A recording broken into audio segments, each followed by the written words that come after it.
అన్నమయ్య జిల్లాలోని వినాయక నిమజ్జన కార్యక్రమంలో ఒక మండలంలో వినాయక నిమజ్జన కార్యక్రమం జరుగుతుంది. ఆ కార్యక్రమంలో జగన్మోహన్ రెడ్డి గారి పాట ఉత్సవ కమిటీ వేసినందుకు ఆ ఉత్సవ కమిటీ మీద ఘనత వహించిన ఆంధ్రప్రదేశ్ పోలీసులు కేసు పెట్టారు. అంటే ఆ నిమజ్జన కార్యక్రమంలో జగన్మోహన్ రెడ్డికి రావాలి జగన్ కావాలి జగన్ పాట వేసినందుకు, అలాగే నిమ్మల రామానాయుడు గారిని ట్రోల్ చేస్తూ నీకు 15,000 నీకు 15,000 నీకు 18,000 నీకు 18,000 డీజే సాంగ్ ఒకటి ప్లే చేసి దానికి అనుగుణంగా కొంతమంది వైసీపీ అభిమానులు డ్యాన్స్ చేసినందుకు ఆ ఉత్సవ కమిటీ మీద కేసు పెట్టారు. ఓకే, అంటే వినాయక నిమజ్జన కార్యక్రమం దగ్గర కానీ లేకపోతే వినాయక విగ్రహ మండపాల దగ్గర కానీ రాజకీయ పార్టీల పాటలు వేయకూడదు అని ఒక రూల్ పెడితే ఇంకా బాగుండేది.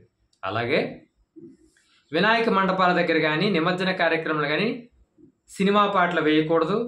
అలాగే జగన్మోహన్ రెడ్డికి వ్యతిరేకంగా ఏ పాట అనుకూలంగా ఏ పాట వేయకూడదు. చంద్రబాబు నాయుడిని పొగుడుతూ ఏ పాట వేయకూడదు. పవన్ కళ్యాణ్ అధికారంలో ఉన్నాడు కాబట్టి పవన్ కళ్యాణ్ పాటలు వేయకూడదు. పవన్ కళ్యాణ్కి వ్యతిరేకంగా ఉన్నాడు కాబట్టి అల్లు అర్జున్ పాట వేయకూడదు. బాలకృష్ణ కూడా ఎమ్మెల్యేగా ఉన్నాడు కాబట్టి బాలకృష్ణ పాటలు వేయకూడదు. ఆ సినిమా పాటలే వేయకూడదని ఒక రూల్ తెచ్చేస్తే ఇంకా సూపర్గా ఉండేది. అది ఎవరు ఆక్షేపించాల్సిన పని లేదు. కానీ ఈ రోజున వినాయక విగ్రహ మంటపాల దగ్గర కానీ వినాయక నిమజ్జన కార్యక్రమాలు కానీ సినిమా పాటలు, అందులో చండాలమైన బూతు పాటలు ప్లే చేస్తూ దానికి అనుగుణంగా చండాలంగా డ్యాన్సులు చేస్తూ నిమజ్జన కార్యక్రమంలో పాల్గొంటే అది మీకు ఎక్కడా తప్పుగా అనిపించలేదు. కానీ ఒక్క జగన్మోహన్ రెడ్డి పాట పెట్టారని, జగన్మోహన్ రెడ్డి పాటకు అనుగుణంగా డాన్స్ వేశారని కేసు పెట్టిన ఘనత వహించిన తెలుగుదేశం కూటమి ప్రభుత్వం ఎంత ఉత్తమంగా పనిచేస్తుంది ఇక్కడ అర్థమవుతోంది.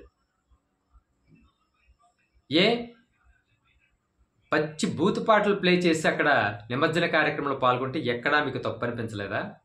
ఒక్క జగన్మోహన్ రెడ్డి పాట పెడితేనే మీకు తప్పు అనిపించిందా? జగన్మోహన్ రెడ్డి గారు అధికారంలో ఉన్నప్పుడు ఒక పనికి మాలిన వెధవ జగన్మోహన్ రెడ్డి గారిని చెత్త మీద పన్ను వేసిన చెత్త నా కొడక అని తిడితే జగన్మోహన్ రెడ్డి కేసు పెట్టకుండా వదిలేసినా కూడా జగన్మోహన్ రెడ్డి సైకో అని తిట్టారు కదా. చెత్త మీద పన్ను వేసిన చెత్త ముఖ్యమంత్రిని ఎక్కడా చూడలేదని ఇంకొక గాడిద జగన్మోహన్ రెడ్డి గారిని తిట్టి ఈ రోజున అధికారంలోకి వచ్చిన తర్వాత చెత్త పనిని ఇంకా పెంచుకుంటూ పోయి తన సైకోయిజాన్ని ప్రదర్శిస్తే ఆ రోజున జగన్మోహన్ రెడ్డిని ఈ చెత్త వెధవ తిట్టాడు కాబట్టి కేసు పెట్టకుండా వదిలేసినందుకు జగన్మోహన్ రెడ్డి సైకో అయ్యాడు. కానీ ఈ రోజున నిమజ్జన కార్యక్రమంలో ఒక జగన్మోహన్ రెడ్డి పాట పెడితేనే మీరు భరించలేకుండా కేసులు పెట్టి తమ సైకోయిజాన్ని ప్రత్యక్షంగా ప్రజలకు రుచి చూపిస్తున్నారు. మరి సైకోయిజం ఎవరిది? ఆ రోజు కేసులు పెట్టకుండా వదిలేసిన జగన్మోహన్ రెడ్డి సైకోనా?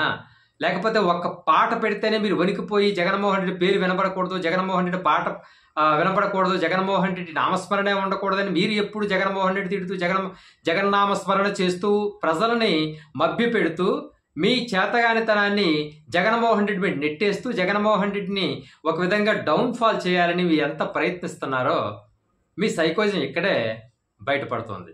అంటే ప్రజల దృష్టిని మళ్లించడానికి జగన్మోహన్ రెడ్డి గురించి ఎవరూ మాట్లాడకూడదు, మీరు మాత్రమే మాట్లాడాలి, మీరు మాత్రమే తిట్టాలి. జగన్మోహన్ రెడ్డికి అనుకూలంగా కానీ లేకపోతే జగన్మోహన్ రెడ్డికి పాజిటివ్గా ఎవరు మాట్లాడినా కూడా కేసులు పెట్టి మీరు వేధించేస్తారు. ఎన్నాళ్ళు ఇలాగ ప్రజల్ని మభ్య పెడతారు, ఎన్నాళ్ళు ప్రజల్ని అణిచివేస్తారు, ఎన్నాళ్ళు ప్రజల మీద కేసులు పెడతారు.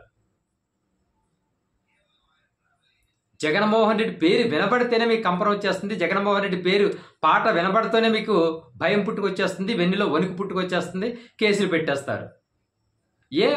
జగన్మోహన్ రెడ్డి విషయం వదిలేయండి.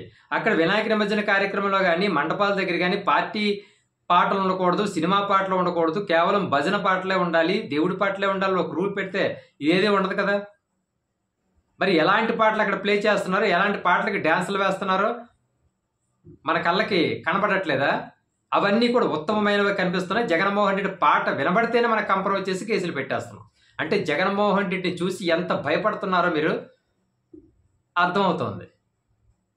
ఎన్నాళ్ళు ఇలా ఇచ్చేస్తారు. లేదంటే ఒక రూల్ పాస్ చేసేయండి, సినిమా పాటలు వేసుకోవచ్చు ఓకే, కానీ జగన్మోహన్ రెడ్డి పాటలు వేయకూడదు అని రూల్ పెట్టి కేవలం చంద్రబాబు నాయుడు గారిని పొగుడుతూ జయము జయము చంద్రన్న జయము నీకు చంద్రన్న పాట పెట్టేస్తే ఏ గొడవ ఉండదు కదా. ఆ పాట ఒక్కటి మాత్రమే ప్లే చేయండి, ఊరేగింపు వరకు ఊరేగింపులోను భజన ఇది వినాయక మండపాల దగ్గర కూడా ఆ పాటే ప్లే చేయాలని చెప్పేస్తే ప్రజలు కూడా సంతోషంగా తాళాలు వాయిస్తూ జయము జయము చంద్రన్న పాటలు పాడి సంతోషించేస్తారు కదా.